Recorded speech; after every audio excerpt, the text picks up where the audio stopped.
तो दोस्तों आज का हमारा टॉपिक है पार्ट्स ऑफ स्पीच में तीसरा पार्ट एडजेक्टिव, जिसका हिंदी अर्थ होता है विशेषण।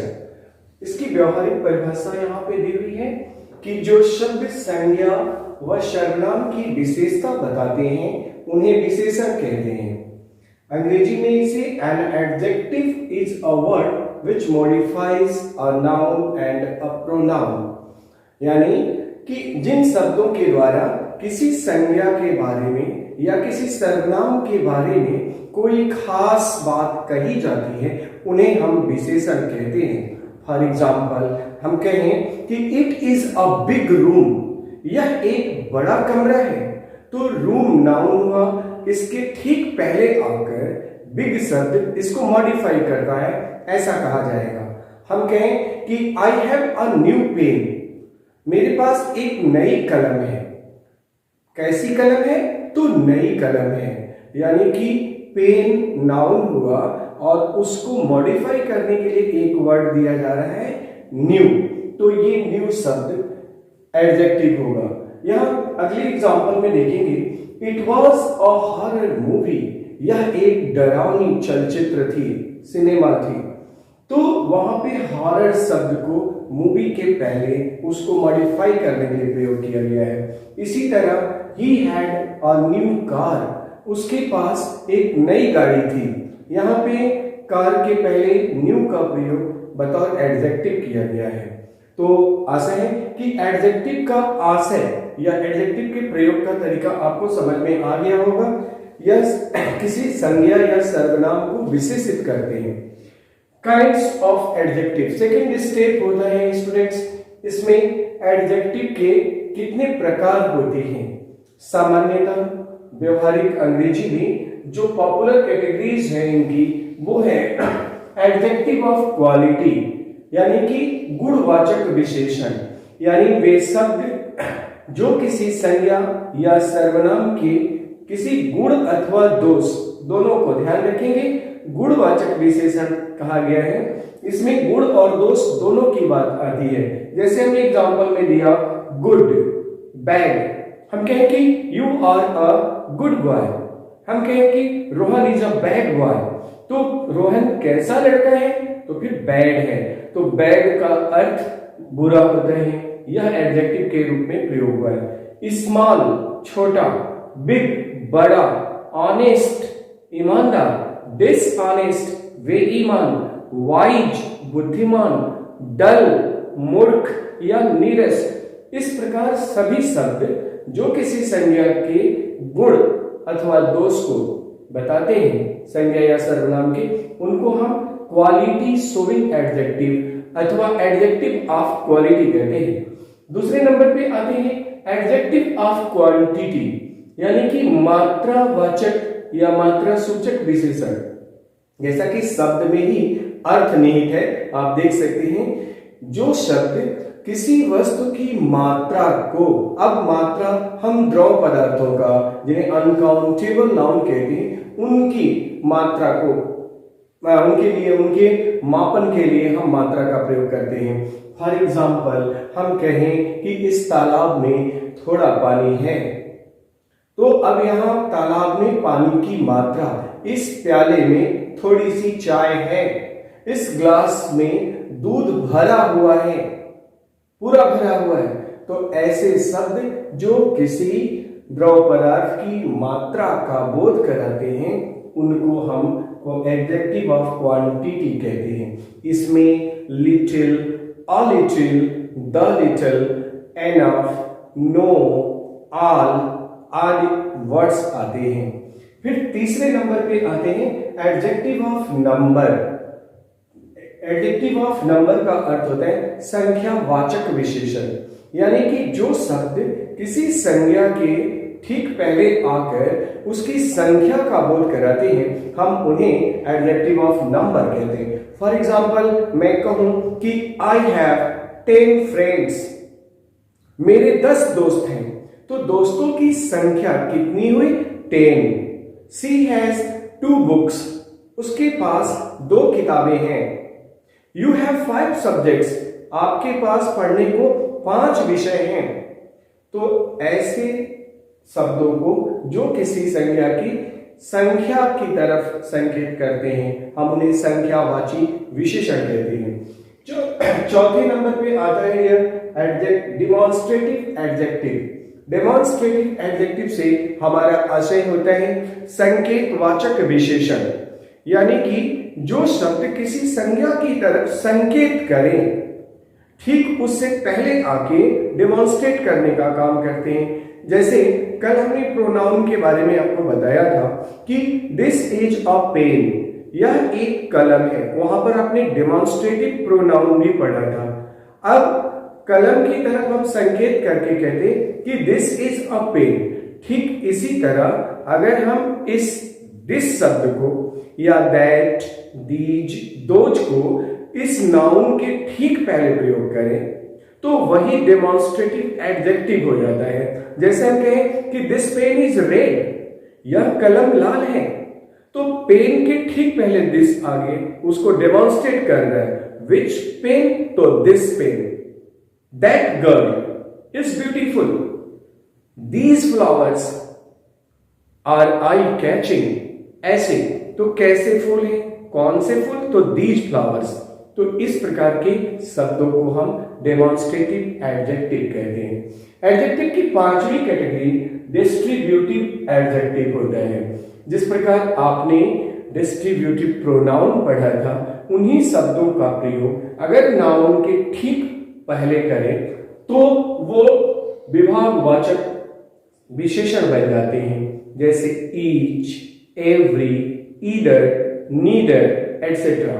हम कहें कि each girl, every student, every player, ऐसे शब्द जो किसी संज्ञा के ठीक पहले आकर और एक पर्टिकुलर ग्रुप या पर्टिकुलर प्लेस के बारे में विशेषता बताते हैं, उनको हम डिस्ट्रीब्यूटिव एडजेक्टिव कहते हैं। इसके बाद दोस्तों आता है इंट्रोगेटिव एडजेक्टिव, प्रश्नवाचक विशेषण। विशेषण की कड़ी में अगला विशेषण होता है इंट्रोगेटिव। जैसा कि शब्द में अर्थ निहित है, वे शब्द जो प्रश्न पूछने का काम करते हैं, बट अब ये किसी संज्ञा के ठीक पहले आने चाहिए। आपको ध्यान होगा प्रोनाउन टॉपिक में मैंने बताया था अपने पिछले वीडियो में इंट्रोगेटिव प्रोनाउन भी होते हैं। जैसे what's your name, where are you from, how do you do, what are you doing, क्या कर रहे हो। तो ऐसे शब्द जो प्रश्न पूछने का काम कर रहे थे। लेकिन अब हम आपको ये बता रहे हैं कि इंट्रोगेटिव एडजेक्टिव में जब किसी नाउन के ठीक पहले अगर कोई WH वर्ड प्रयोग किया जाए तो उसको हम इंट्रोगेटिव एडजेक्टिव कहते हैं। जैसे हम कहें आपसे कि प्रिया बताएं आप कि which book is your favourite, which game is your favourite, which movie is your favourite, which subject is your favourite. आपका पसंदीदा विषय कौन सा है, आपकी पसंदीदा मूवी कौन सी है। तो यहां पे ये इंट्रोगेटिव वर्ड जो एडजेक्टिव का काम कर रहे हैं किसी नाउन के पहले आकर, इन्हें इंट्रोगेटिव एडजेक्टिव कहते हैं। और फिर आता है इम्फेटिक एडजेक्टिव। इम्फेटिक इम्फेसाइट शब्द से बना है दोस्तों। इसका मतलब होता है दबाव देकर कोई बात कहना या फिर दृढ़ता के साथ अपनी बात को रखना। ग्रामर में इन दो टर्म्स का प्रयोग हम इम्फेटिक एडजेक्टिव के रूप में करते हैं, जिसे हम वेरी तथा ओन कहते हैं। वेरी का एक नॉर्मल मीनिंग आपको पता होता है, वेरी मतलब बहुत या अधिक होता है, जो आप जानते हैं। ध्यान रखना है कि जब ये एडजेक्टिव के रूप में प्रयोग होते हैं तो इसका अर्थ बदल जाता है। जब ये एडवर्ब के रूप में आएगा तभी इस शब्द का अर्थ बहुत होता है, लेकिन एडजेक्टिव का जब प्रयोग होगा तो इसका हिंदी अर्थ वही होता है। वेरी मतलब वही।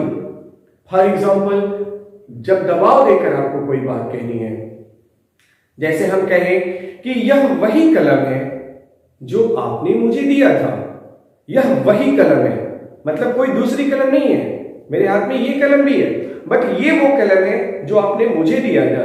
तो हमको कहना पड़ेगा it is the very pen, it is the very pen, ये वही स्थान है जहां हम मिले थे। It is the very place where we met. In this way आप देखेंगे कि वेरी एम्फेसाइज करने के लिए प्रयोग हो रहा है। In the same way there is another example own. Own का मतलब होता है अपना, सगा या निजी, या उर्दू में कहें तो खुद का। भाव यही है कि इसका प्रयोग हम दृढ़ता सूचक अर्थ में करते हैं। जैसे मैं कहूं कि यह मेरा खुद का मकान है, it is my own house, ये मेरी खुद की प्रॉपर्टी है, संपत्ति है, तो it is my own property. तो यहां पे जब हम दबाव देकर दृढ़ता के साथ किसी संज्ञा की तरफ संकेत करते हैं तो उसका प्रयोग हम एम्फैटिक एडजेक्टिव के रूप में कहते हैं। इसके अलावा एक 8वां एडजेक्टिव भी होता है जो कुछ एक किताबों में आप नहीं पाते होंगे, कुछ एक जगह पे उसको लोग मिस कर देते हैं। इसे कहते हैं हम प्रॉपर एडजेक्टिव। ये 8वां कैटेगरी होता है एडजेक्टिव का, यानी कि इसका मतलब जैसे आप प्रॉपर नाउन पढ़े थे, याद होगा आपको पिछले वीडियोस में, तो ठीक उसी तरह प्रॉपर एडजेक्टिव होता है। फॉर एग्जाम्पल हम कहें इंडियंस आर हार्ड वर्किंग, भारतीय लोग बड़े परिश्रमी होते हैं। हालांकि कुछ लोग इससे सहमत नहीं हो सकते हैं। हम कहते हैं Japanese are hard working, Japan के लोग बड़े कठिन परिश्रमी होते हैं। तो यहाँ पे इंडियंस या जापानीज जो एक पर्टिकुलर कंट्री को इंडिकेट कर रहे हैं, वहां के निवासियों को इंडिकेट कर रहे हैं, उनका अर्थ आप प्रॉपर एडजेक्टिव के रूप में इसे प्रयोग किया जाता है, ऐसा कहा जाता है।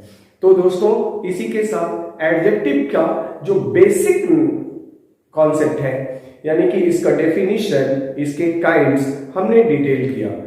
साथ ही आपको ये बताना चाहेंगे कि एडजेक्टिव के बारे में जो इनके रूल्स होते हैं, बोलचाल में प्रयोग के या लिखित परीक्षाओं में प्रयोग के, वो इंटरमीडिएट के इंग्लिश ग्रामर में पाया जाता है और बोलचाल के लिए उसका ज्ञान होना बेहद जरूरी होता है। क्योंकि हम आपको यहाँ पे क्लास 10th के लेवल का कॉन्सेप्ट दे रहे हैं, कंटेंट दे रहे हैं, आपकी बोर्ड की परीक्षा के मद्देनजर दे रहे हैं, इसलिए हम उन चीजों को डिटेल अभी नहीं कर रहे हैं। इसका डिटेल सिंटेक्स नामक हमारे चैप्टर में या वीडियो में आप हमसे पाएंगे, जहां हम एडजेक्टिव्स के ही नहीं, पूरे पार्ट्स ऑफ स्पीच के सभी पार्ट्स के प्रयोग के सैकड़ों नियम चर्चा करने वाले हैं, जो बेहद इंपॉर्टेंट, इनफैक्ट मेरी नजर में अगर अंग्रेजी में कुछ चीजें बहुत महत्वपूर्ण है तो उसमें होता है सिंटेक्स, यानी rules of using parts of speech. इनका प्रयोग कब, कहां, कैसे किया जाता है। बात हम एडजेक्टिव की करें तो इसमें दर्जनों नियम होते हैं, तो इसकी चर्चा हम अगले वीडियोस में करेंगे। तब तक के लिए आप एक बार फिर मैं आपसे सजेस्ट करूंगा कि यदि आपने हमारा चैनल अब तक सब्सक्राइब नहीं किया है तो इसे सब्सक्राइब कर लें, और अगर हमारे वीडियोस आपको पसंद आते हैं, हमारी आवाज आप तक स्पष्ट जाती है, हमारा कंटेंट आपको कन्विंसिंग लगता है, तो अपने दोस्तों के साथ इसे शेयर करना ना भूलें, इसे लाइक करें और बेल आइकन जरूर दबा दें। साथ ही जितने अधिक लोगों से आप इसे शेयर कर सकते हैं, आप उनको रिकमेंड करें, क्योंकि अगर अंग्रेजी सही होगी तो अन्य विषयों में भी उनकी रुचि बढ़ेगी। आपके दोस्त, मित्र, भाई, बहन, इनफैक्ट अगर आपको कोई प्रॉब्लम होता है, हमारे कंटेंट से जुड़ा कोई क्वेश्चन या कुछ भी अंग्रेजी में जो कभी आपको पिंच करता है, वो आप हमसे एनी टाइम पूछ सकते हैं, कमेंट बॉक्स में भी, या जो स्क्रीन पे नंबर स्क्रॉल हो रहा है उस नंबर पर भी हमें व्हाट्सएप करके या टेक्स्ट करके भी पूछ सकते हैं। यहां तक कि आप हमें कॉल करके भी अपनी जिज्ञासा को शांत कर सकते हैं। धन्यवाद।